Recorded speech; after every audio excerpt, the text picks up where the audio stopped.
Fala, Dev. Um bom dia, boa tarde ou boa noite aí, independente de onde você esteja, qual horário você esteja assistindo esse vídeo. A gente tá aí chegando no nosso quinto e último dia de NLW, né? Já dá até aquela tristeza de que tá acabando aí, mas eu acredito que o nosso contato, que o nosso aprendizado, né, e que tudo isso que a gente está vivendo aqui não vai ficar somente por aqui, mas eu creio que a gente tem uma jornada longa aí pela frente, né? E você vem acompanhando durante todos esses dias o quanto a gente tem se empenhado, né? O quanto eu tenho tido cuidado para passar um conteúdo legal, um conteúdo bacana, para que você possa absorver. Nessa edição da NLW, a gente optou por seguir em trilhas separadas. Então, como antigamente a gente tinha, né, a trilha de React junto com a trilha de Node e React Native, né?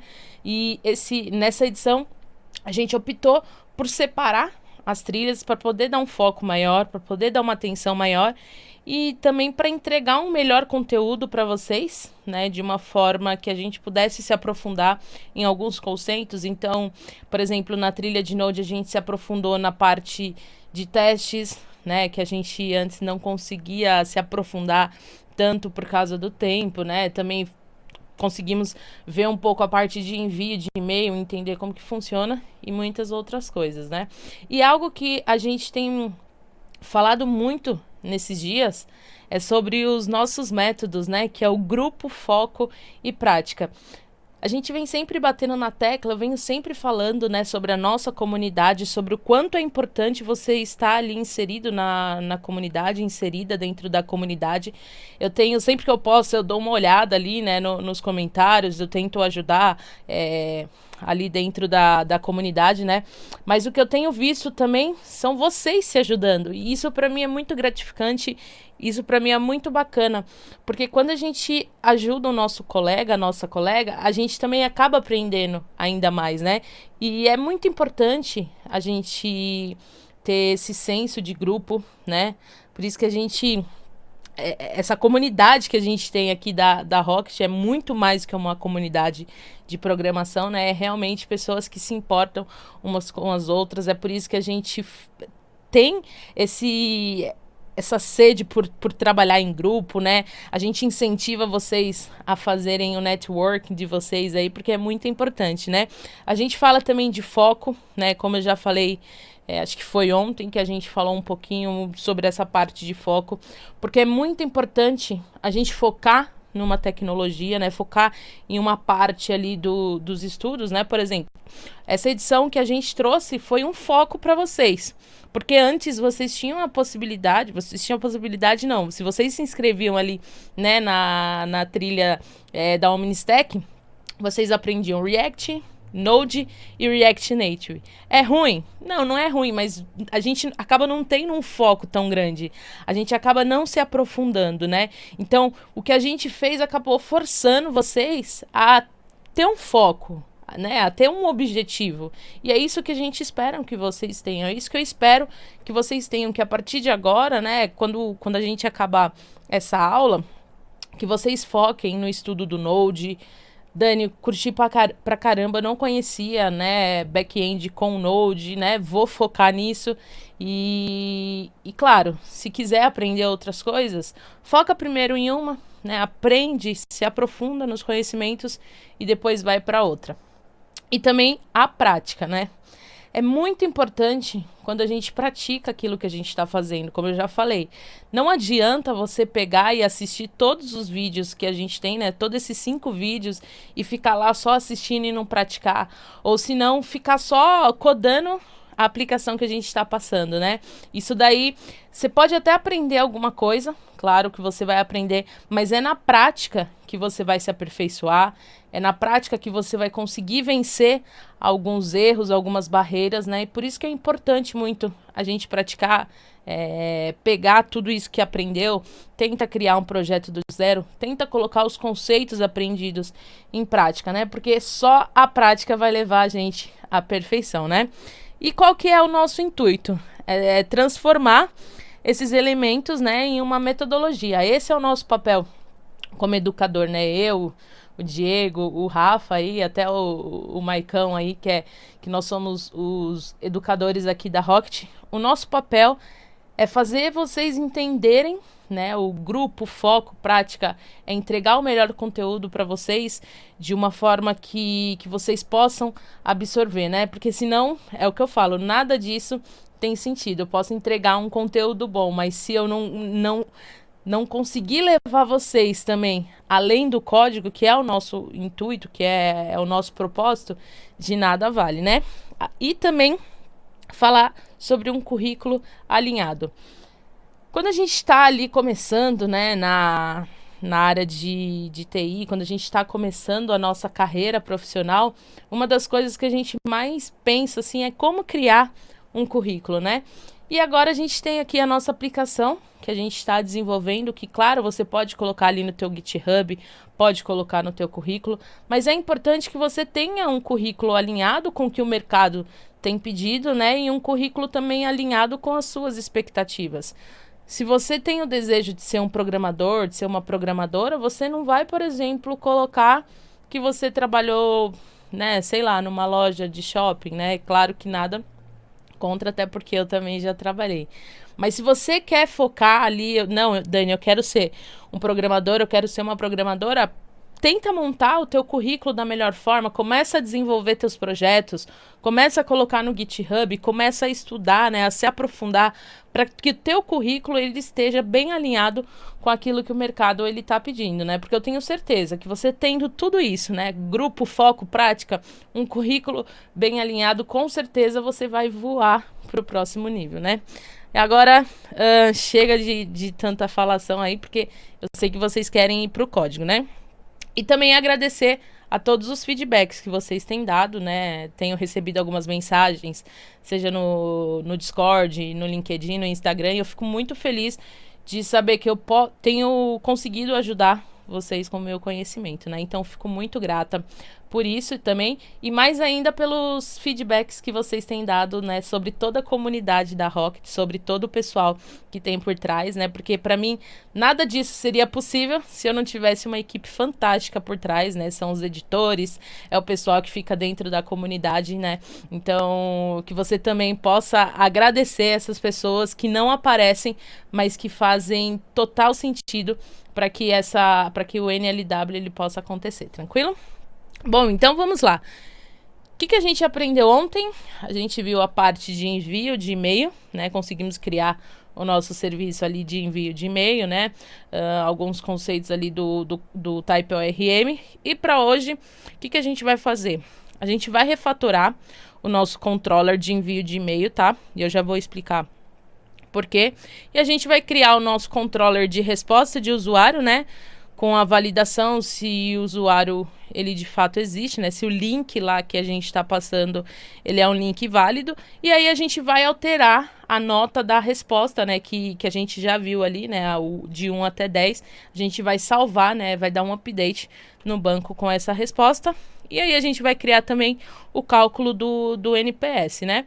E vamos ver algumas validações para os nossos controllers, né? Então a gente vai utilizar uma biblioteca bem bacana aí para fazer essas validações, tranquilo? Então vamos lá para o código e a gente vai começar fazendo algumas refatorações dentro do nosso SendMail Controller, tá? E a primeira alteração que a gente vai fazer vai ser aqui no nosso where, tá? Porque da forma como ele tá fazendo um select utilizando a condição de OR. Ou seja, ele está fazendo uma busca, né, dentro da tabela Service Users e ele está verificando, né, ó, basicamente o seguinte, select, né, faça uma busca dentro da tabela Service Users, onde o User ID seja igual a ID ou o value seja igual a null. Ou seja, dessa forma, ele nunca vai adicionar uma nova pesquisa. Por quê? Como a gente tem aquela condição, né, a gente tem valores na nossa tabela com value igual a null, ele vai reconhecer que tem ali, né, um objeto, que ele tem um dado com essa condição e ele vai retornar, né? Por quê? Como a gente não está utilizando aqui o operator AND, e por algum motivo eu estava em Narnia e coloquei aqui, né, um colchetes que transforma isso num OR também, ele não vai deixar a gente vir, né, aqui para salvar novas informações para novos usuários, né? Então a gente precisa transformar esse nosso where numa condição de and ao invés de or, né? Para que quando a gente for enviar, né, um e-mail, ele verifique se tanto o usuário quanto o velho seja igual a nulo, né? E aí a gente pode fazer até um teste. Aqui eu tenho, né, aquele que a gente já tinha criado para o meu e-mail. E, por exemplo, se eu enviar para o e-mail da Isa, ele continua trazendo o meu, né? Justamente por causa disso. Então, a gente vai alterar aqui, tá? E aí, a gente vai remover os colchetes e remover as chaves que tem aqui por entre eles, e a gente deixa eles como um objeto único. E dessa forma ele vai fazer um select utilizando a condição de AND. E aí também já fica, né, para vocês saberem, né, a condição de AND, OR, né, porque às vezes também a gente pode utilizar o OR, tranquilo? E agora, se eu enviar para Isa e tudo der certo, ele criou, né, o envio de e-mail para Isa, tranquilo? A segunda coisa que a gente vai refatorar vai ser aqui nas nossas variables. Por quê? Hoje a gente está enviando como um parâmetro de validação, né? A gente pode até ver aqui no nosso NPS Mail, a gente está enviando o nosso user ID, mas vamos pensar aqui, né, que até depois eu estava pensando, o nosso usuário ele pode ter mais de uma pesquisa. Então, quando a gente envia o user ID como um parâmetro, né, na hora que a gente for buscar, né, na hora que o usuário ele clicar, deixa eu até abrir aqui para ficar mais fácil da gente visualizar. Na hora que o usuário ele clicar, né, em alguma nota aqui, o que ele vai mandar para a gente é o ID desse usuário. Só que pelo ID, pode ser que tenha um ou mais informações, né? E aí não vai ter como a gente saber a qual pesquisa de fato pertence, né? Então a gente teria duas possibilidades aqui. Enviar também, além do user ID, enviar o ID da pesquisa, né? O que eu acho que ficaria uma URL muito gigante, ou a gente pode enviar direto o ID da survey user, né, que a gente está criando, e que eu acho que fica mais, fica uma coisa mais bonita aí na nossa URL, né, e é o que a gente vai fazer aqui, tranquilo? Então a gente vai voltar aqui no nosso código, e aí aqui onde está o nosso user ID, a gente vai começar a passar o ID, né, então eu vou colocar aqui como ID. Tá?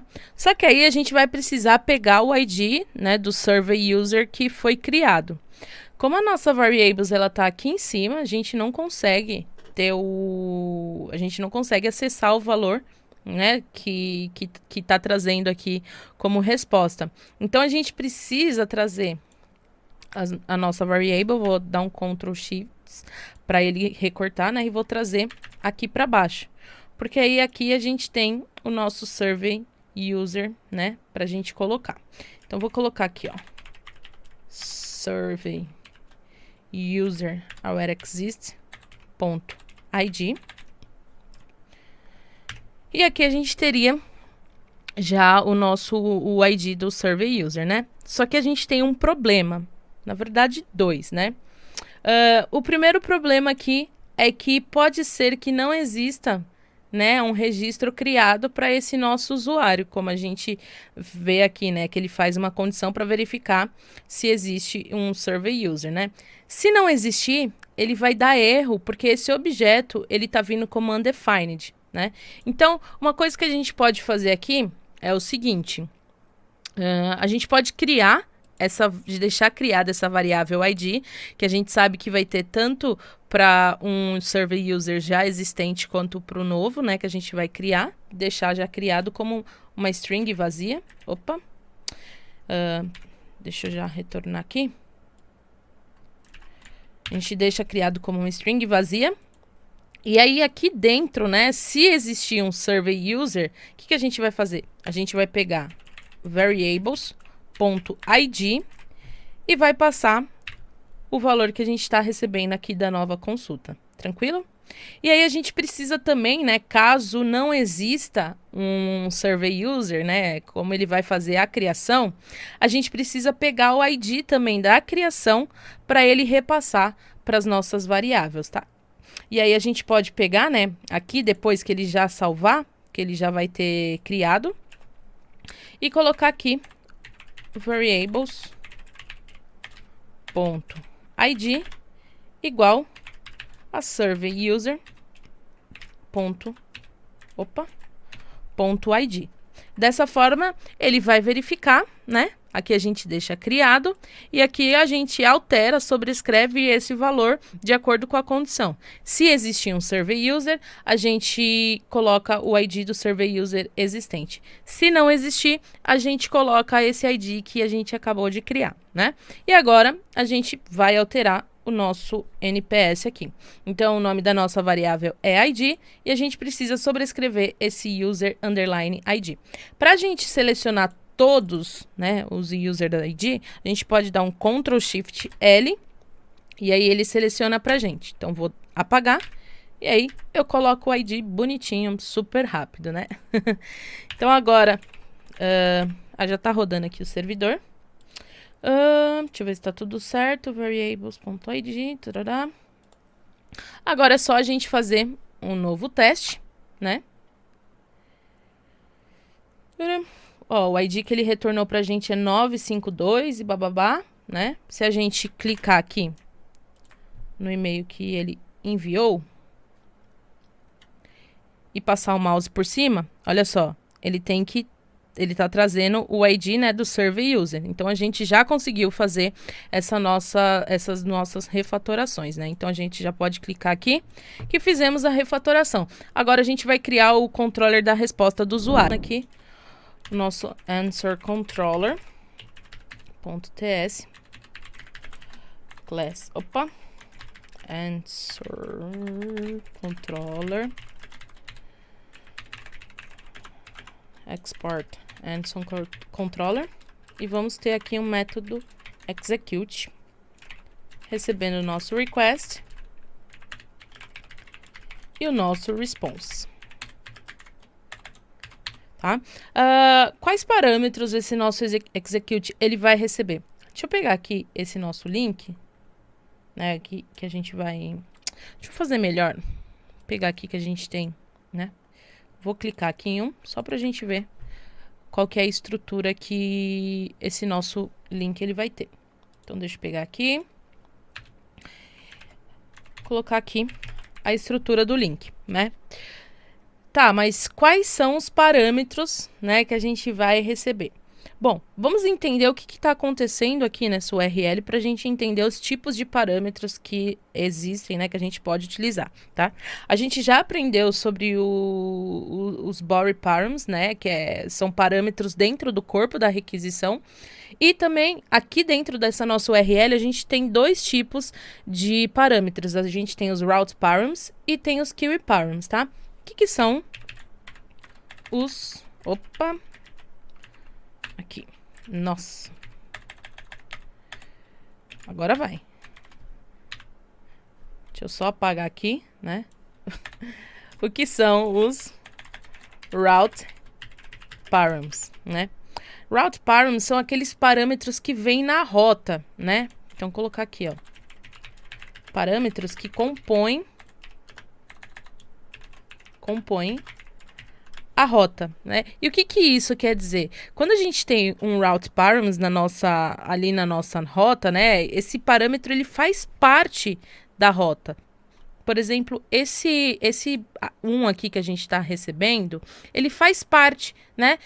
Para a gente identificar os route params, a gente pode entender sempre quando tiver, né, o barra e tiver algum valor ali, né? Por exemplo, esse answers, ele também faz parte do route params, né? Esse ele faz parte porque é o valor que a gente vai receber como valor da nota, né? Então, sempre que a gente tiver ali essa estrutura dentro de uma rota, a gente entende que esse parâmetro é um route params, né? E como que a gente pode identificar os route params? Geralmente, aqui no nosso Express, aqui no nosso arquivo de rotas, né? A gente teria algo do tipo assim, né? Routes.get, por exemplo, o nome do recurso, que é o answers, né? Então, colocar aqui answers.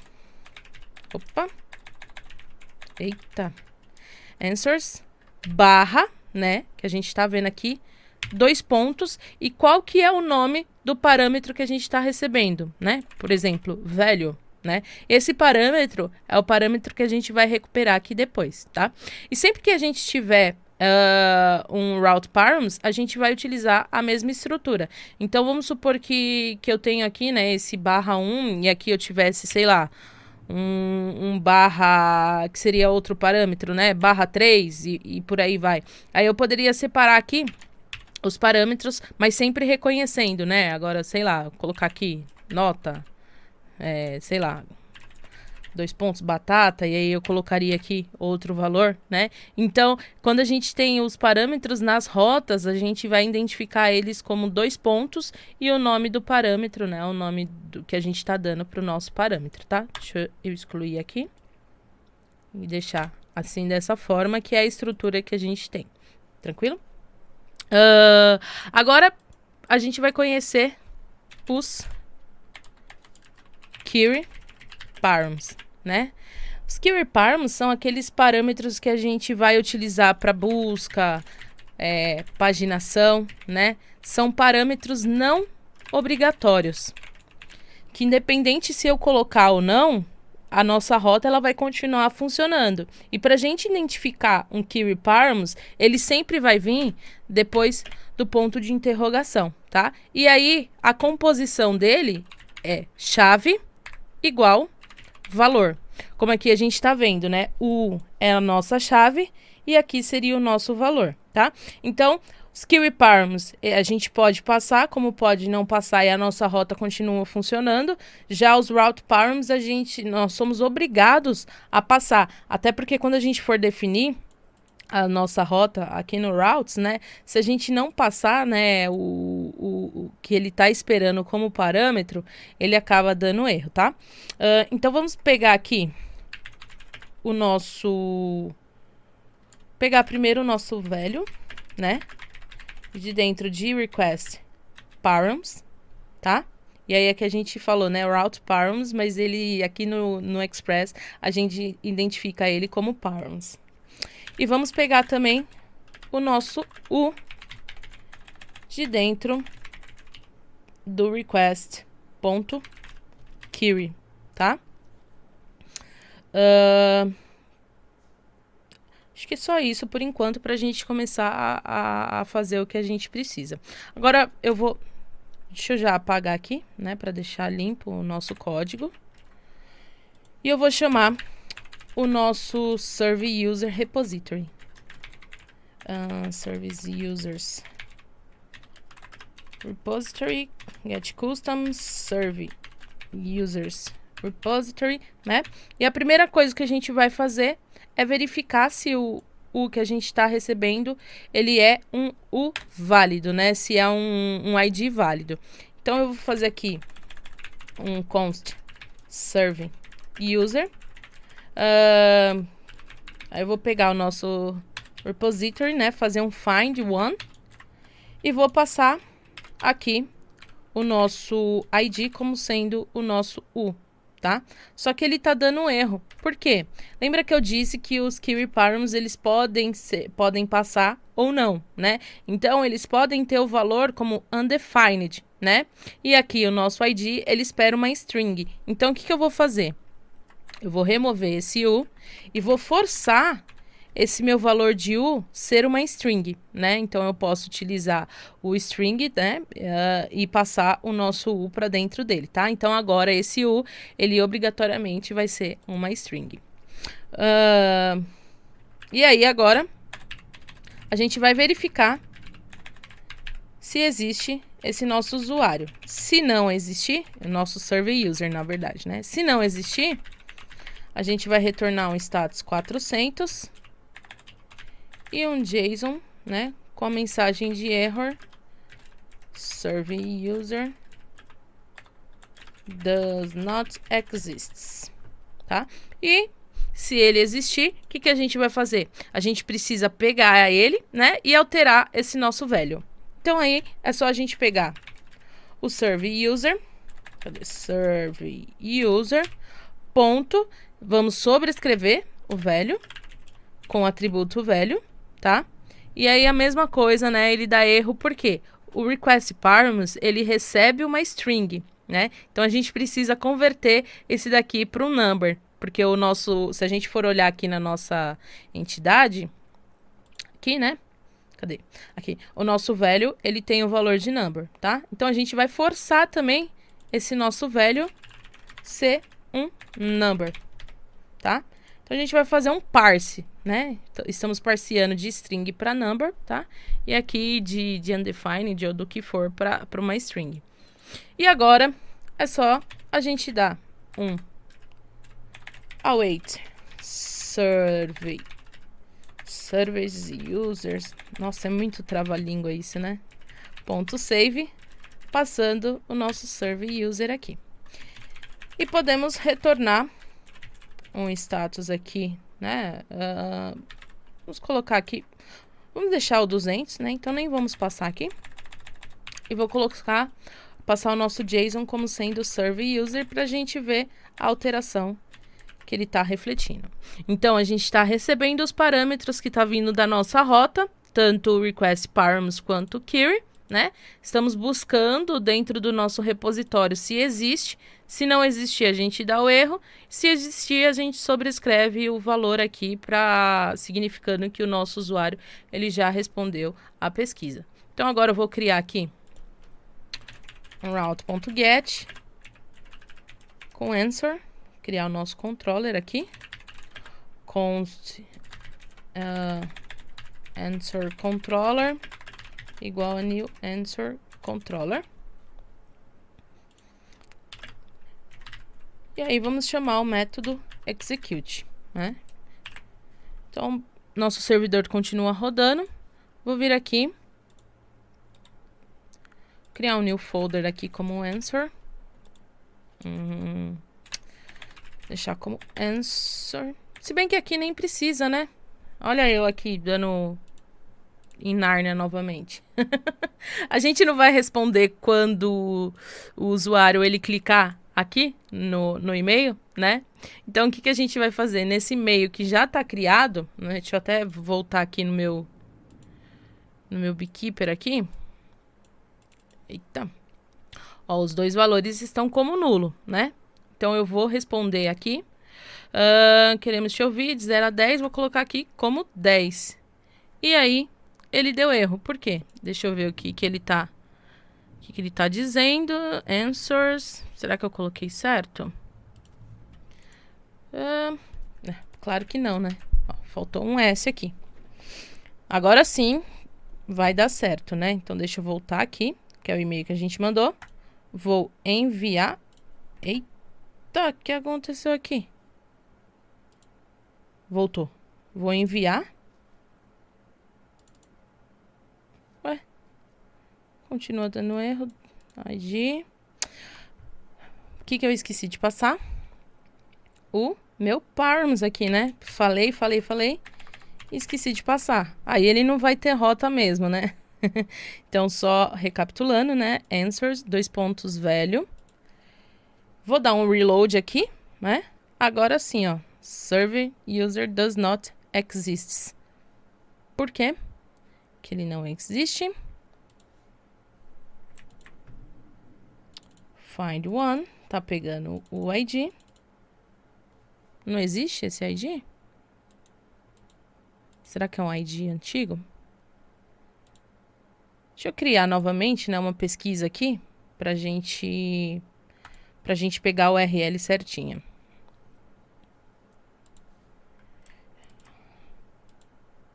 Pegar. Ele foi para um outro browser. Deixa eu colar aqui. E agora vou salvar. Agora sim ele salvou. Aquele link era antigo, né? Então, ó, a gente vê aqui que ele tem a nota de 10, né? Se eu vier aqui no meu Beekeeper e der um reload, ele já alterou aqui a nota para 10. Então, a gente já está conseguindo salvar essa a nota que o usuário está dando para gente. E se por acaso ele tentar enviar novamente a resposta, continua trazendo da mesma forma, né? Então, a gente vê que ele não cria ele não tem como criar uma nova nota, né? E até falando um pouco, né, dessa questão de ter dado erro, né? Poderia aqui ter parado a aula, regravado, mas é interessante a gente ver que são coisas que realmente acontecem ali, de repente uma falta de atenção, né? Que faz super parte do dia a dia do desenvolvedor e da desenvolvedora, né? Eu até hoje cometo esses erros aí, né? Que a gente fala que é besta, mas a gente acaba cometendo, né? Então deixa eu vir aqui, criamos o nosso controller, né? Validamos se o usuário existe e alteramos a nota da nossa resposta. Agora, o que a gente vai fazer? A gente vai fazer, de fato, o cálculo do nosso NPS, né? Então, agora a gente vai criar um controller aqui. Vou colocar como NPS controller.ts class NPS controller export NPS controller, tranquilo? Para a gente fazer o cálculo do NPS, a gente primeiro precisa entender como que funciona o cálculo do NPS, né? E aí, quando a gente está tratando de resposta de um NPS, deixa eu já colocar aqui o nosso execute, request, para ficar mais fácil de eu escrever. Request e o response. Agora sim, vou colocar aqui, tentar colocar aqui a explicação, né? Vou apagar esse daqui. Bom, quando a gente está trabalhando, né, a gente tem ali a nota de 1 até 10. Então, a gente tem 1, 2, 3, 4, 5, 6, 7, 8, 9 e 10, tá?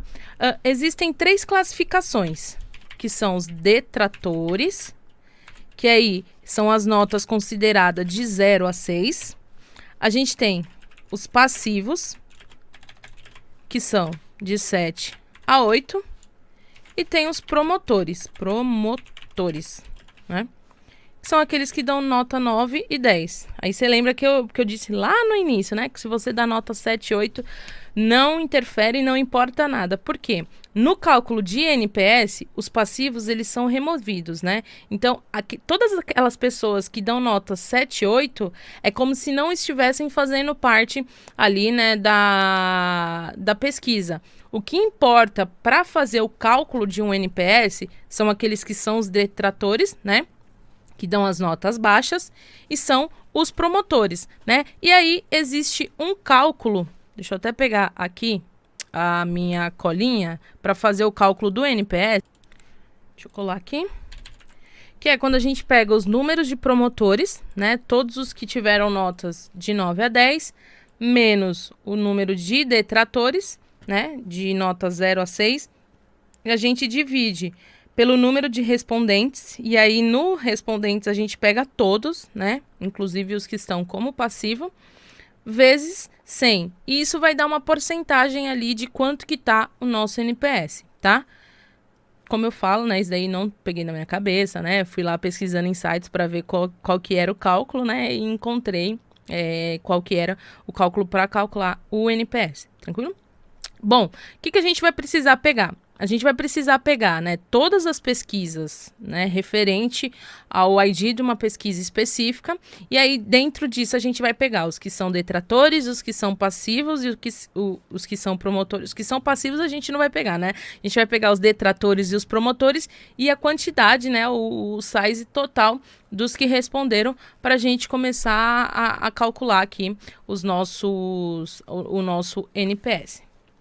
Então, a gente vai pegar o Service Answer, né? Deixa eu ver se eu pego esse. Não, eu vou pegar o Service Users Repository, né?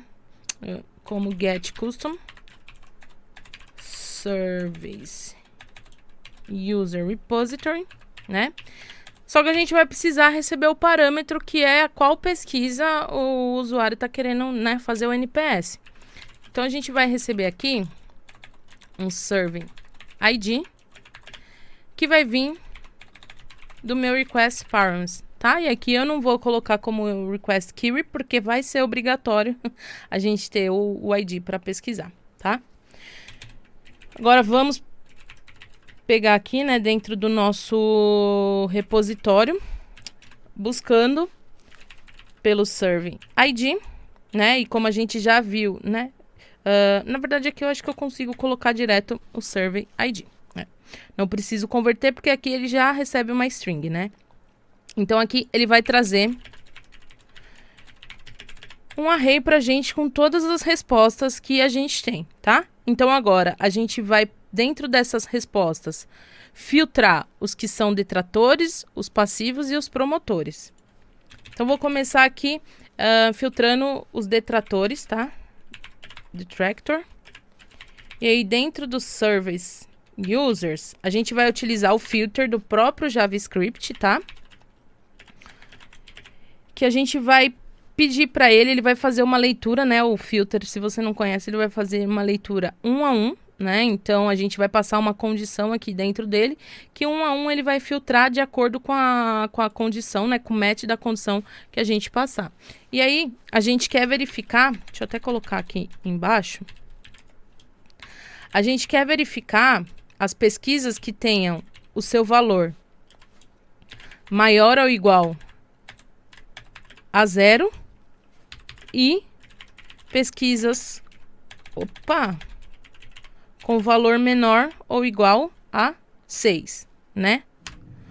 Todos esses daqui serão os nossos detratores. Deixa eu salvar aqui para dar uma arrumada, né? Então, maior ou igual a 0, né? Menor ou igual a 6. Aqui a gente tem os detratores. Vamos pegar também os promotores, né? Aqui é promoters.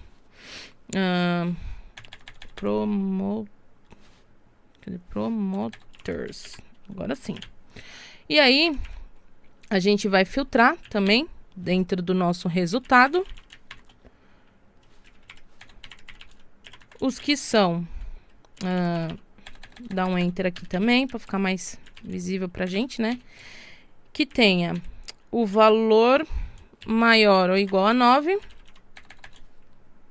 e valor menor ou igual a 10, né? Aqui a gente já tem os detratores e os promotores, tá? Eu vou pegar também os passivos só para a gente mostrar ali na consulta para o usuário, tá? Como retorno.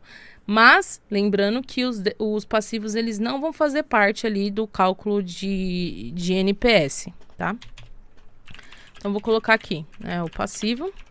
Deixa eu copiar aqui, que aí eu só mudo os valores. Então, os passivos são aqueles, né, que é maior ou igual a 7 e menor ou igual a 8, né?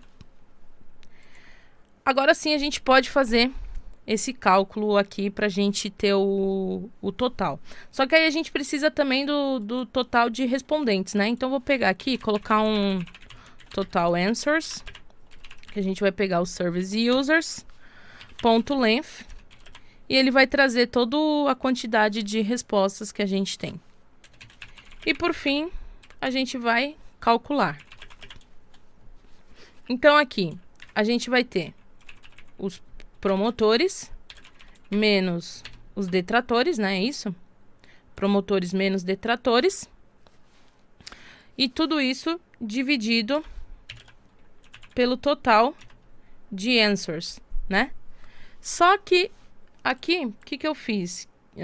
Eu preciso, na verdade, do length de cada um, né? Porque se eu deixar dessa forma, ele vai retornar um array pra gente. E pra gente agora só não importa quem que foi que votou, né? Como detrator, como promotor.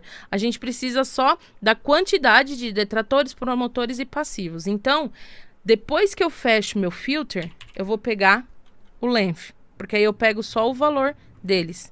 E vou fazer isso para todos. Que vai facilitar, né? E aqui a gente já tem o cálculo. Então, a gente pode já retornar essas informações. A gente pode retornar detratores, promotores. Vamos retornar tudo, né? Porque vai que o administrador queira saber como que tá, né? Como que seu sistema tá, como que ele tá sendo, como que a empresa tá sendo reconhecida. Então, vou copiar aqui tudo. O detrator, o promotor. Que mais que ele tem? Passivos, né? Aqui é promoters. Passivos. Total answers. E calculate. Vou colocar aqui como NPS. Só o calculate vou colocar como NPS, tá? E aí a gente vai ter essa resposta, esse retorno para o nosso usuário. Então, deixa eu criar aqui a nossa rota. Vou colocar como NPS, né? E aí a gente vai chamar o nosso controller, const NPS controller, igual a new NPS controller. E vamos chamar o nosso execute. E agora a gente pode testar aqui no nosso Insomnia. Então, eu vou ter aqui, né, o calculate, utilizando o método get.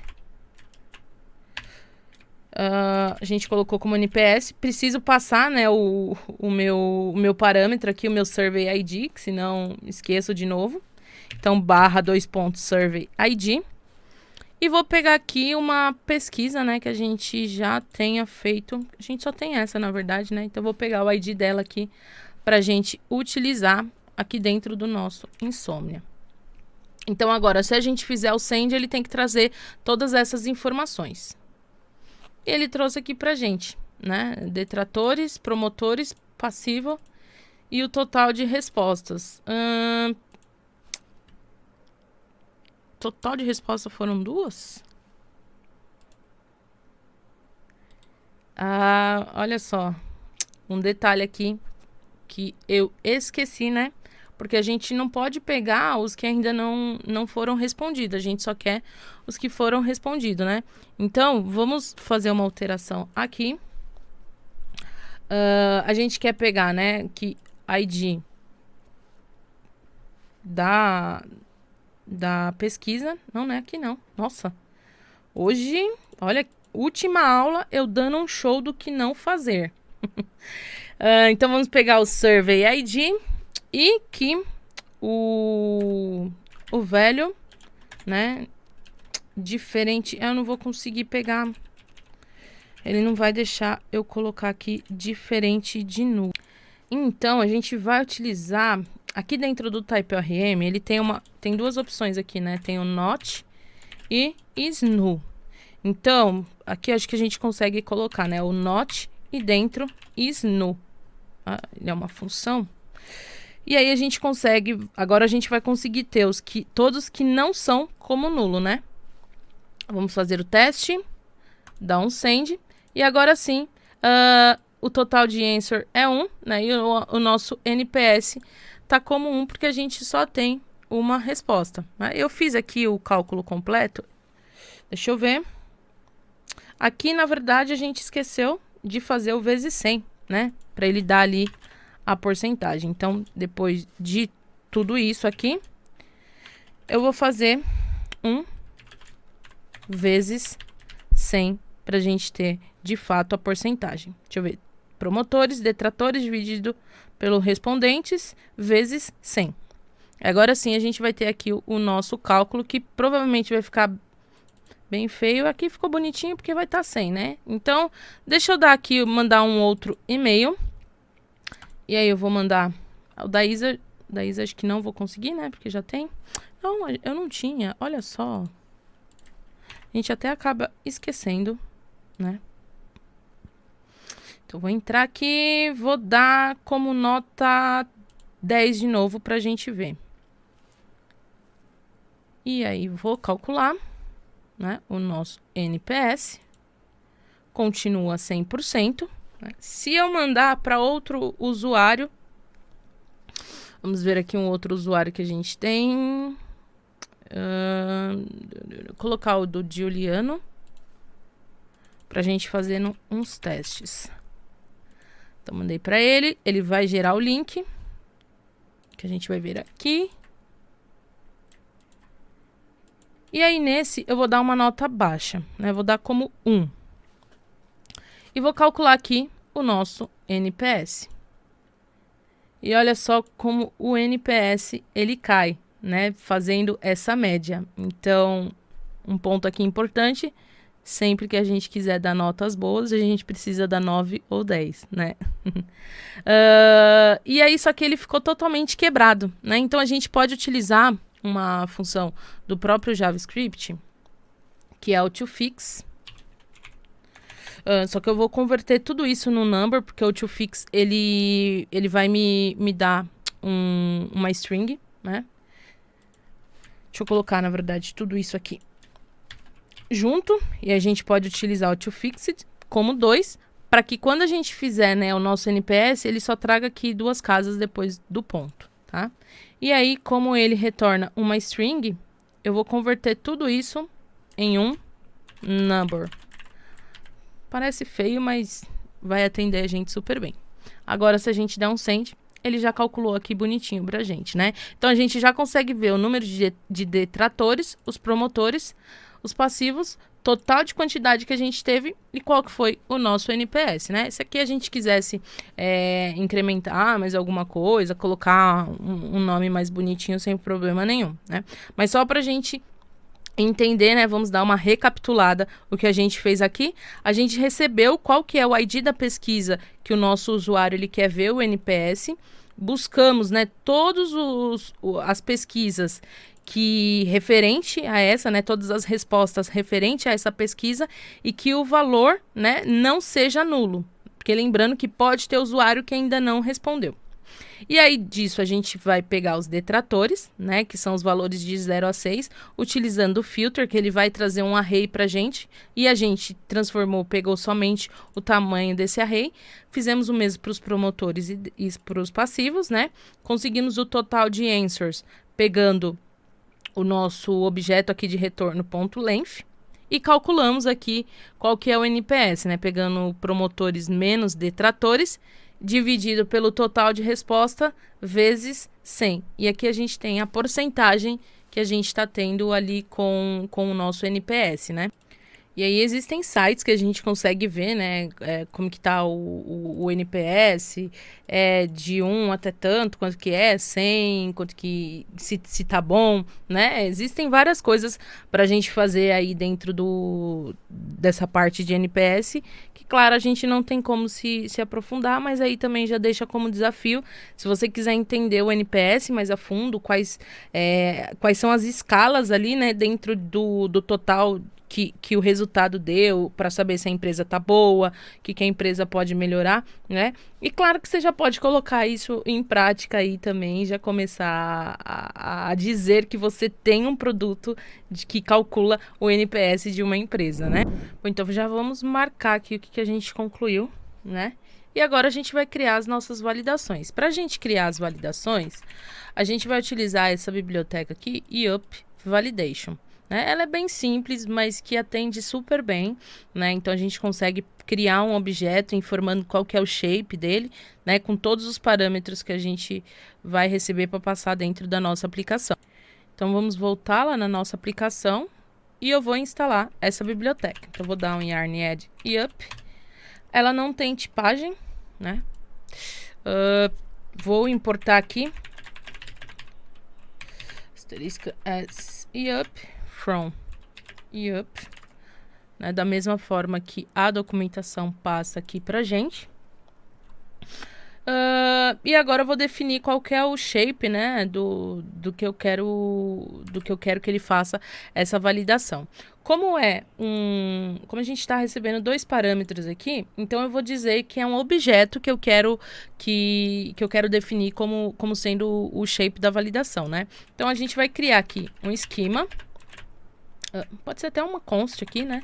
Pra gente manter o padrão. Com esquema. E aí eu preciso passar, né, qual que é o formato. Vou dizer que é um objeto.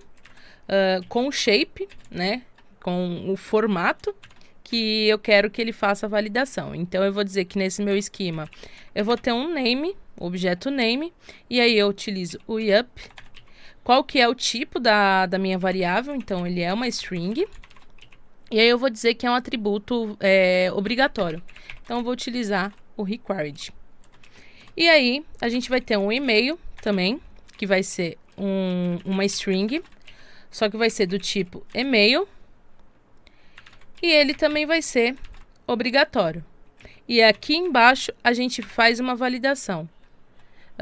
Vou colocar aqui um await, né? Então, se o meu esquema is valid, né? Na verdade, se for diferente de valid, né? Se ele não for válido. E aqui eu passo o que eu quero que ele tenha aqui como uma busca, né? Então, a gente vai pegar o nosso request body, que são todas as informações que tem dentro do nosso request body que a gente quer fazer a validação, né? Fica muito mais fácil a gente passar aqui o request body do que passar o name e o e-mail. E aqui dentro ele já consegue fazer toda a validação, se é ou não válido, consegue pegar o name e o e-mail tranquilamente. Se não for válido, então eu vou retornar aqui um response status 400. E aí aqui eu vou retornar um erro, né? Validation failed. E agora a gente pode testar a nossa aplicação. Então, vou dar um yarn dev. Já tem aqui, dá um PQ Node. Esse PQ Node é para cancelar, tá? Todas as tasks com o Node que tá utilizando, mas no Windows ela é diferente. Se você quiser saber como que é no Windows, já tem ali na comunidade, acho que é task kill -f, algo do tipo, tá? E bora lá testar a nossa validação. Então, eu vou tirar aqui, né? Vou deixar um objeto vazio, vou mandar um send. E ele deu erro porque... Vamos ver...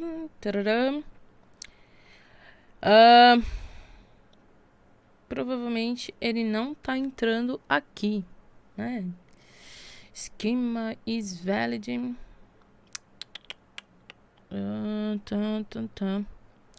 Deixa eu fazer diferente, né? Aqui o await tem que vir depois. Porque senão ele não tem efeito aqui, né? Então, vou colocar diferente, await e aí o esquema. E agora sim, don't send validation failed, né? Existem duas formas de eu fazer essa validação, na verdade. Eu posso pegar esse if, né? Ou utilizando o isValid. Ou eu posso pegar, vou até comentar aqui, de uma outra forma, que é utilizando o esquema ponto validate, passando o meu request body, tá? Aqui ele é o await também. Só que aqui, se ele não for válido, ele vai entrar num bloco de erro. Então, se eu utilizar dessa forma, eu preciso ter um try catch. Opa! Catch. E aí aqui eu consigo pegar todos os erros mostrando quais validações que estão dando erro. Então, eu vou copiar esse meu response aqui também. E ao invés de eu retornar essa mensagem, eu vou retornar aqui o erro que ele vem por padrão aqui do Yup. E vou testar aqui novamente. E aqui ele mostra tudo que ele teve como erro, né? No caso, como o meu e-mail ele tá vindo ali primeiro, ele vai validar, né? Ele valida ali um por um. Mas a gente consegue falar para ele mostrar todas as validações de uma vez. Que aí é só a gente usar essa propriedade dentro do nosso validate, que é abort your como false, né? Aí se a gente salvar aqui e rodar novamente, ele vai trazer, né? Vai rodar tudo de uma vez, todas as validações. E aí a gente consegue também mudar aqui qualquer mensagem que a gente quer colocar, né? Por exemplo, no nome. Eu vou colocar nome é obrigatório, né? Sei lá, e-mail incorreto. Algo do tipo. E aí, se a gente rodar, ele traz aqui o erro que a gente definiu, né? Só pra gente ver se tá funcionando, vou colocar aqui um name. Vou colocar aqui o name como Vini Fraga. E o e-mail, sei lá, vou colocar como Vini, né? Então, ele tem que dar erro porque não é um e-mail válido. Vou dar send e ele deu aqui, né, informando que não é um e-mail válido. Agora, se eu colocar, né, vini@rocketcity.com.br, ele deixa salvar, porque já é um e-mail válido. Então, a gente consegue fazer bastante coisa aqui, né, utilizando o YUP, né, é o que eu falei, é uma biblioteca simples assim, mas que a gente consegue fazer bastante coisa. Vou até remover esse if daqui, porque com o try-catch a gente consegue ter um controle melhor, consegue passar mais informações, né, e consegue receber também aqui todas as informações de erros. Vou tirar aqui o required para deixar da forma mais simples, né, e agora ele continua funcionando, né, se a gente tirar aqui, claro que ele não vai funcionar porque o meu JSON está incorreto, mas ele vai dizer que o e-mail é obrigatório. E a gente já fez bastante coisa, poderia até parar por aí, né? Mas, como eu sei que foi uma semana bem difícil, bem maçante, digamos assim, muito conteúdo para ser consumido, né? Eu vou deixar aqui mais um conteúdo, mais uma alteraçãozinha aqui que a gente pode fazer. Na verdade, são duas coisas que a gente vai fazer aqui que eu vou deixar como um presente, um prêmio para quem ficou aí até o final. Então, a primeira coisa aqui, o que a gente vai fazer? A gente vai alterar, vamos dar uma refatorada no nosso código. Para quê? Para a gente não precisar mais remover a nossa base de dados. Então, vou até excluir esse post teste aqui, tá? Por quê? Se você chegou aqui, provavelmente se você estivesse usando ambiente de Windows, você provavelmente teve problema aqui, né? Porque no Windows o RM nem sempre funciona, né? Então, a gente não pode ficar refém do nosso sistema operacional. A gente tem que fazer a nossa aplicação conseguir rodar em qualquer ambiente, né? Então, vamos remover esse post teste aqui. Vou remover aqui por enquanto. E aqui, nos nossos testes, né? Depois do before all, eu vou criar aqui um after all, tá? E o que eu vou fazer? Sempre depois que um teste for executado, eu vou dropar o meu database. Então, eu vou pegar aqui a minha conexão, né? Get connection, de dentro do type-orm, await connection.drop database e vou fechar a minha conexão. Né? E aqui precisa do async, né? Inclusive, esse after all aqui foi até uma dica que o Elias Gabriel deu aí, eu conversando com ele, né? Então, pra gente deixar cada vez melhor o nosso código, né? Por isso que é importante também vocês sempre deixarem um feedback, participar aí, né? E obrigado, Elias, por essa ajuda. E vou fazer também aqui dentro do nosso user test. Ele já importou aqui pra gente, né? E agora, o que a gente vai fazer aqui no nosso package JSON? Aqui, quando a gente roda o Jest, a gente vai colocar a flag "-i". Para quê? Para que um teste rode após o outro, né? Porque da forma como a gente está fazendo hoje, os nossos testes eles vão rodando, né? Independente de esperar um terminar, o outro já está rodando. E para não ter conflito nas criações de tabelas, das migrations, a gente precisa colocar aqui essa flag como "-i". Então, vou rodar aqui o yarn test. Vou aguardar aqui a criação dele. O primeiro passou, o segundo passou. E se a gente ver aqui, ó, o nosso banco de dados, ele foi criado, mas ele não foi removido, né? Eu vou rodar novamente, porque lembra que antes se a gente rodava duas vezes com o database aqui criado, ele dava erro, né? Agora ele não tá dando. Por quê? Porque depois de cada teste, né, a gente está removendo, a gente está dando um drop nas nossas tabelas, que é basicamente remover todas as tabelas que foram criadas, né? Então aqui a gente já tem mais uma refatoração para o nosso código e agora a gente não depende mais de remover aqui o database de teste, a gente não depende mais do nosso sistema operacional. E aí, a segunda coisa que a gente pode fazer, a segunda alteração aqui, né?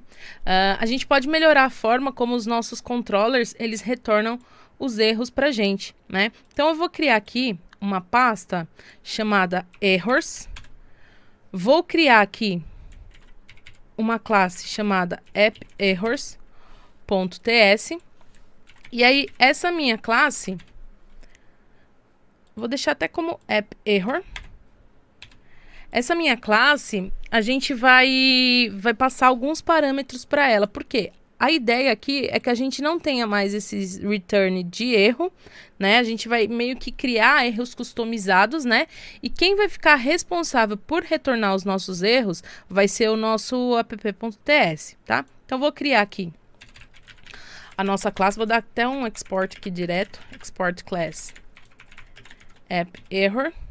Então, vou criar aqui, a gente vai ter uma mensagem e a gente vai ter um status code, que vai ser um número, né? Porque se a gente for ver aqui o nosso response, a gente tá sempre passando um status e sempre passando uma mensagem para erro, né?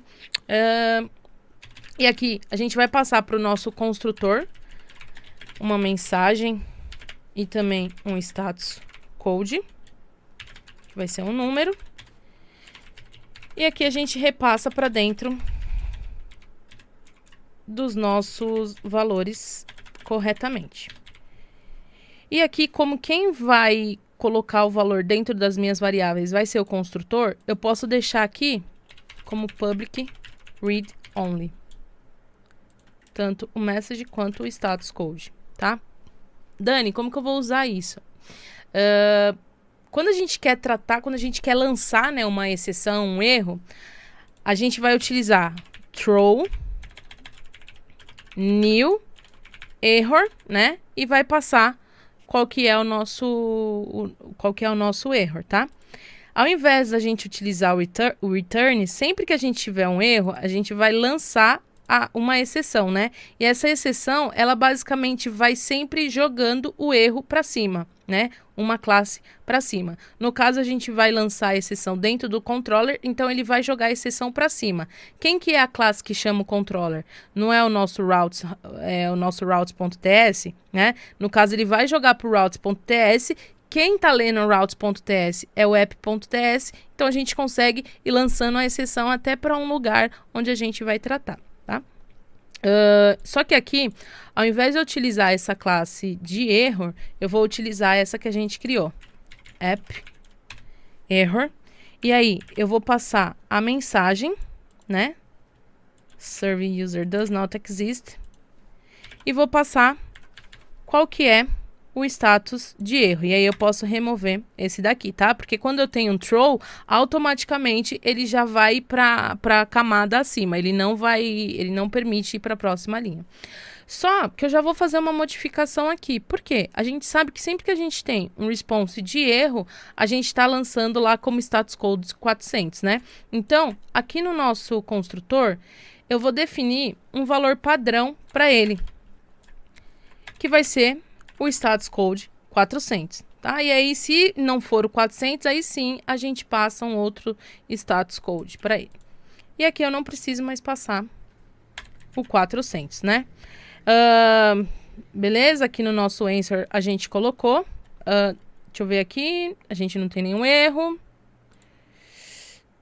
A gente tem nenhum erro aqui, né? Não. Aqui a gente tem algum response de erro. Deixa eu ver, a gente tem aqui. Então, eu vou dar um throw new, o nome da nossa classe de erro. Vou colocar aqui a mensagem. Vou remover esse daqui. A mesma coisa aqui para cima, né? Com a mensagem de user does not exist. Ele é 400 também. Ó, você pode até reparar, né, que aqui ele fica mais escuro e aqui fica um pouco mais apagadinho, né? Por quê? Sempre que eu tenho uma resposta, né, que não vai acontecer, ele fica meio clarinho. Por quê? Porque o meu throw, ele automaticamente ele vai sair da minha classe, né? Então, esse return pouco importa aqui, né? Então, só pra gente também ter essa atenção. E aí eu vou remover aqui. Aqui no nosso send mail já foi. Deixa eu ver no nosso survey aqui. Não tem nenhum. Agora no nosso controller, eu sei que a gente tem, né? A gente tem aqui. Então eu vou dar um throw new app error, tá? O erro padrão do JavaScript é o throw new error, tá? Esse daqui, ó, throw new error. Só que a gente está criando a nossa classe customizada aqui, né? Só para vocês saberem também. Então, vou colocar aqui a nossa mensagem, né? E olha só que interessante também. A gente tinha aqui um return que ele não vai acontecer nunca, né? Eu salvei, ele já removeu aqui o return para mim. E aqui também, né? Vou colocar esse nosso throw. Passando aqui o nosso erro, tá? Só que agora, olha só, se a gente testar, né? Vou rodar aqui a nossa aplicação.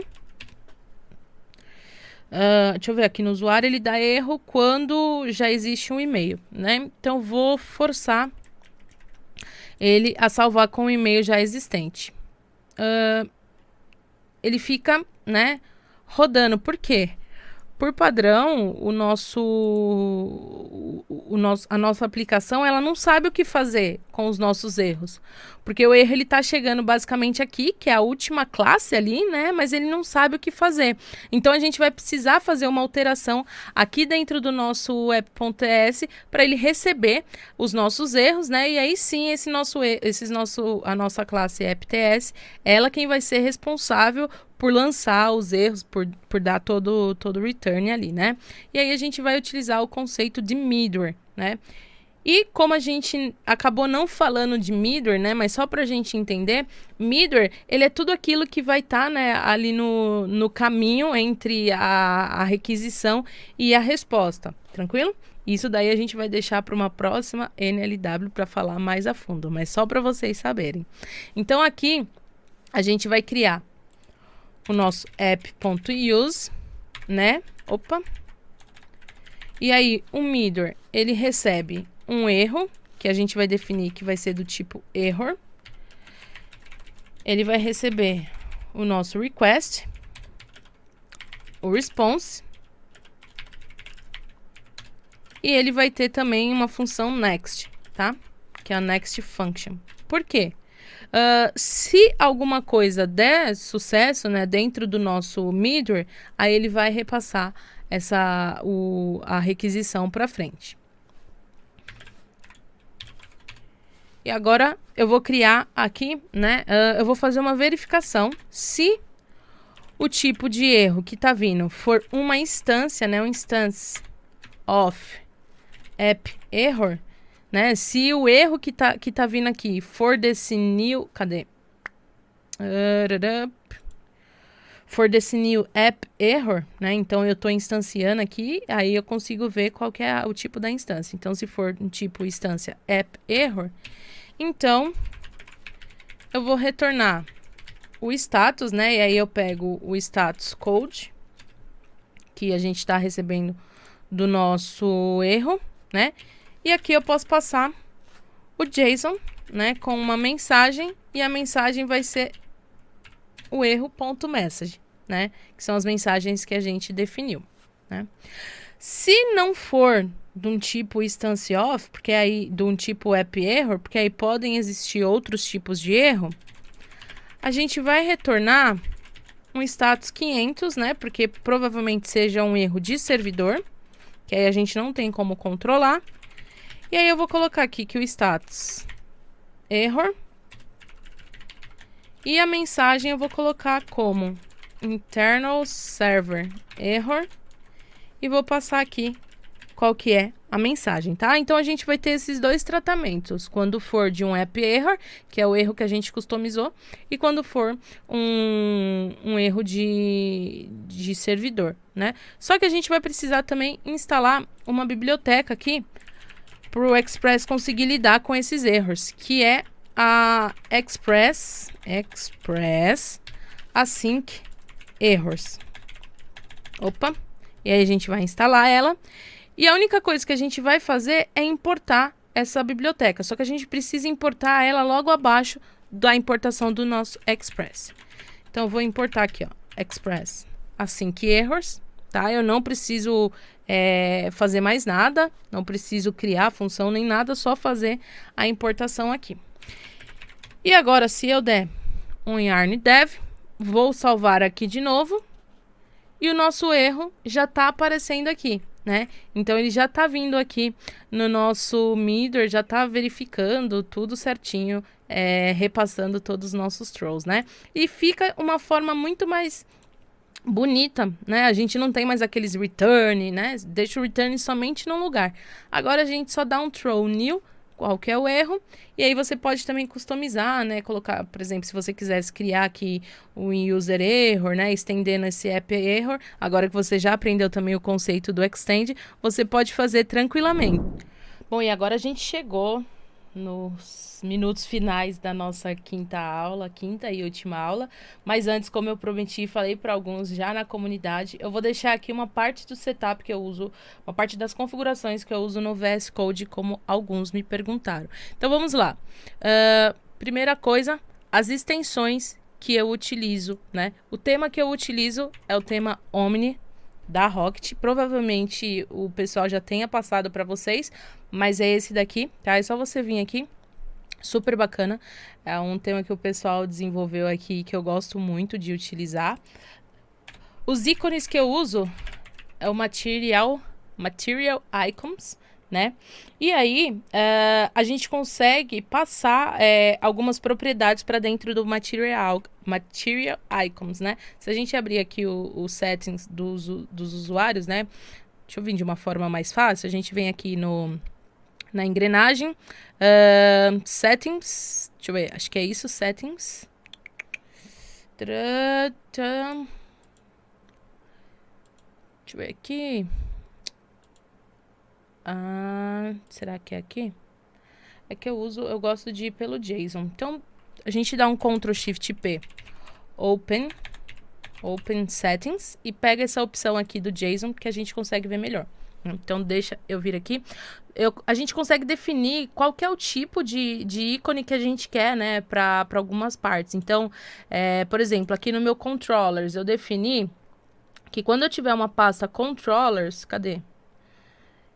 Nem sei mais onde que tá. Aqui, Type of Hymns, Repositories.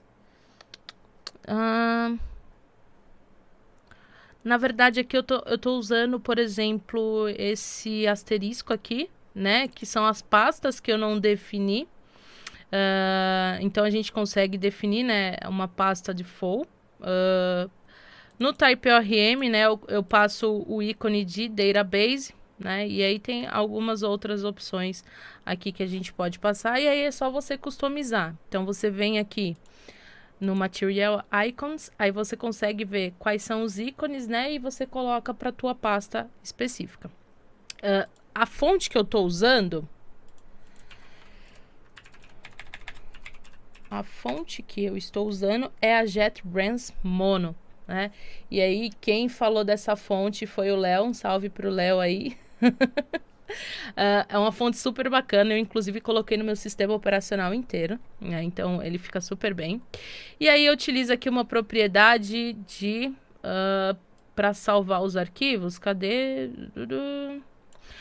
Eu utilizo esse editor format on save, né, como true, para a gente conseguir salvar os arquivos. E aí tem muitas outras coisas aqui, tem algumas coisas de Java, então não precisa vir.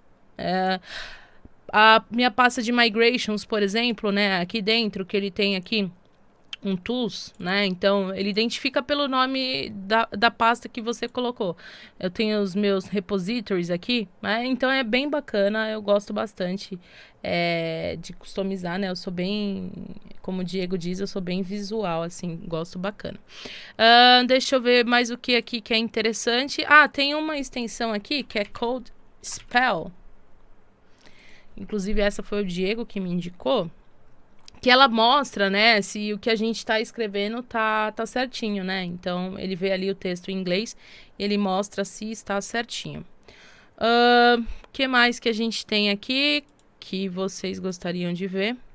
No Insomnia, o meu tema aqui também é o tema do Omni, né? Inclusive, eu coloquei também aqui no meu console, né? Dentro do meu... Deixa eu aumentar aqui.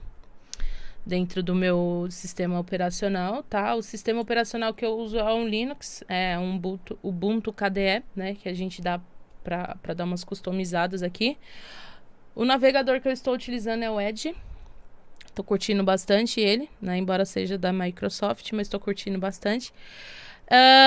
E eu acho que em questão de extensões... Ah, tem uma bem legal aqui também, essa Break Pair Colorizer aqui, que ela deixa coloridinho a abertura e o fechamento das propriedades, né? E acaba facilitando bastante. E aí tem um monte aqui, mas eu acho que de interessante para o que a gente utilizou aqui durante a nossa NLW são essas daí. Então, já fica aí a dica. Por que que eu não passei no começo? Porque essas configurações, para mim, elas não são tão necessárias assim para a gente passar, né? E tem muita gente que acaba se apegando demais a isso e acaba esquecendo outras coisas, né? Então, por isso que eu preferi passar agora no final. E também falando da fonte, né? Tem uma coisa interessante aqui, uma opção, que é a fonte... Cadê? Esse editor fonte ligatures, né? Se a gente coloca como true... Se for fontes que tem esse ligatures aqui, se a gente voltar aqui no código, por exemplo, aqui, ó, olha como ele fica diferente, né? Ele fica com os desenhos todo diferente. E por isso que eu deixei desativado, porque senão ia acabar ficando muito confuso para vocês, né? Mas é bem interessante quando a gente utiliza esse fonte ligatures, né? Que ele... Deixa eu ver aqui onde tem mais... Ele vai deixando aqui tudo bem formatadinho aqui, né? O year name também, que ele acaba juntando, né? Então, é bem bacana, né? Mas agora as configurações é essa. E o que eu queria falar com vocês em primeiro lugar, agradecer por você ter ficado comigo todos esses 5 dias, né? Um dos sentimentos que eu mais tenho é gratidão, realmente, porque eu sei que vocês aprenderam um pouco comigo, da mesma forma que eu aprendi com vocês, que o feedback de vocês foram importantes, né? Como eu falei, para alguns que já me conhecem, eu estava do outro lado, eu estava na comunidade, eu estava ali no time de educação, e agora eu podendo estar aqui como educadora, para mim é uma honra, é algo muito gratificante, né? E eu só tenho a agradecer por você ter ficado até o final, né? E não só por isso, mas porque como eu venho falando todos esses dias, você está muito mais à frente do que muitos desenvolvedores e desenvolvedoras que acabaram desistindo no primeiro, no segundo, no terceiro dia e não deram continuidade, né? Então, se você ficou aqui até o final, você já é vencedor e vencedora. E, claro, o meu coração é muito grato por você ter assistido todas essas aulas, né? Mas pra gente encerrar, eu tenho alguns recadinhos, então eu vou pegar aqui a minha cola, né? A primeira coisa as aulas elas ficam gravadas até domingo às 23h59, né? Depois disso não tem como mais você assistir, as aulas vão ser retiradas do ar, porque a gente entende que se você ficar deixando para depois, vem aquela síndrome do impostor, vem aquela síndrome do depois eu faço, e você acaba não fazendo nada, né? Quantos cursos eu já imagino que você comprou e nunca fez, né? Por isso que a gente tem essa semana com a duração de 5 dias, e a gente deixa até domingo para vocês conseguirem fazer, mas depois a gente retira do ar, né?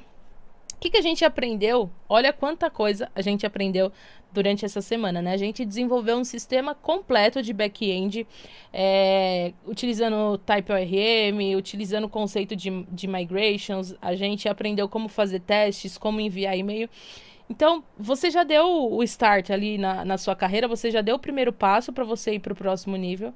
Agora, é você pegar isso, é você praticar, né? E a dica que eu dou é pegar esse projeto e você transformar em outros projetos. Por quê? Aqui tem muita gente fazendo a trilha de Node aqui comigo e você sabe, você que está na comunidade, você sabe quantas pessoas também estão fazendo essa trilha, né? Agora imagina aí você olhar ali no GitHub e você ver, sei lá, 1000 projetos de NPS que foi construído na NLW, né? Claro que você vai ter ali o seu mérito, né? Mas tente colocar um diferencial no seu código, né? Tenta ver alguma forma de melhorar o seu código para deixar realmente como um diferencial. E aí também eu já deixo um desafio para você pegar os testes que a gente fez, né? Colocar também como testes unitários, que é algo que vai ser super bacana para você, né? Pega as validações também que a gente fez, que tá ali tudo feinho, né? Digamos assim. Melhora essa validação para uma forma mais bonita de se ver. E vai vendo o código, vendo o que você pode melhorar, vai incrementando o código, porque isso também vai fazer com que você teste o seu conhecimento, vai fazer com que você treine, com que você pratique. E aí pega todo esse conhecimento que você adquiriu durante esses 5 dias e cria um sistema, qualquer outro sistema, né? Pega ideias aí que tem de monte na internet de desenvolvimento de sistema e coloque em prática para fazer, né, o seu sistema, porque eu tenho certeza que vai ser um diferencial, né? E comemore, porque você chegou até o final. Como eu falo, é cansativo, né? Tem horas que a gente pensa em desistir, porque a gente pensa em parar. Muita gente falou para mim, ai, Dani, eu pensei em desistir quando eu vi ali que o TypeScript era difícil. Mas é o início, né? A gente precisa ter um esforço ali, né? É como se fosse uma academia, né? No começo é difícil, depois no meio pode parecer difícil também, mas acaba que uma hora o seu corpo ali se acostuma a treinar. E a sua mente, ela também vai se acostumando, você vai começando a entender o que é o TypeScript. De repente, se alguma forma que eu expliquei você não entendeu, você pode vir conversar comigo. Dani, tenta me explicar de uma outra forma para eu entender, eu vou te ajudar, né? Tem a comunidade também, muito importante. Tentem se ajudar na comunidade, né? Se você tiver alguma dúvida, fala ali na comunidade também. Utilizem a comunidade a seu favor e façam o network, né? E agora também a gente precisa falar de qual que é o tema, né? Qual que é a hashtag, o código. Então deixa eu colocar aqui para vocês. Deixa eu ticar aqui já. A hashtag de hoje é... Opa, não escreva foi nada, né? Mission Complete, né? E aí se tivesse a sonoplastia aí, estaria... Porque realmente a gente finalizou essa nossa missão, né? Você finalizou essa missão. Eu te ajudei. Mas se você não quisesse, eu não poderia fazer por você. Então, o mérito é muito mais seu do que meu, né? E a gente chegou num outro nível, né? Você, a partir do momento que você terminou as suas aulas, né? Agora a gente está batendo um papo. Mas a partir do momento que você finalizou ali com a validação, você já passou para o próximo nível. Você venceu essa fase, né? E você está indo para o próximo nível. E qual que é o próximo nível agora, né?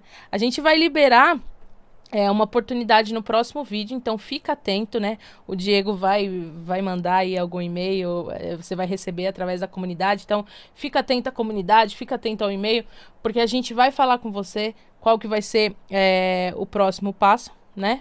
E, bom, eu acho que é isso, né? Eu agradeço muito. A gente teve uma semana intensa, uma semana de muito aprendizado, né? A gente tentou passar o melhor para vocês. Eu tentei, da melhor forma, passar para vocês o conteúdo de uma forma que vocês aprendessem, de uma forma que vocês absorvessem todo esse conteúdo. E eu espero de verdade que você possa pegar tudo isso que a gente aprendeu, tudo isso que eu venho falando para você, que você possa absorver ao máximo para você ir para o próximo nível. Porque o meu desejo, né, e o intuito que eu tô aqui ensinando para você é que você possa ter uma oportunidade melhor de emprego, para que você possa entrar na sua empresa dos sonhos, né? Assim como um dia eu estava lá tentando ser uma desenvolvedora e hoje eu posso me considerar uma, mas tive que ralar bastante. Mas o meu desejo é que você, desenvolvedor, que você, desenvolvedora, ou se não é, que você possa ser em breve. Mas para isso agora você precisa fazer a sua parte, né? A minha parte em partes, eu termino aqui com essa nossa NLW. E eu espero de verdade te encontrar nos próximos passos, tá? E domingo a gente vai estar fazendo uma live de encerramento. Vai estar eu, o Diego e o Rafa. A gente vai estar batendo um papo com vocês, tirando algumas dúvidas também. Então sinta-se convidado. A gente vai estar passando depois o link para vocês, convidado e convidada, né? A gente vai estar passando o link para vocês. Só fiquem atentos à comunidade, fiquem atentos a tudo. Comunidade, e-mail, né? E é isso aí. Eu me despeço aqui.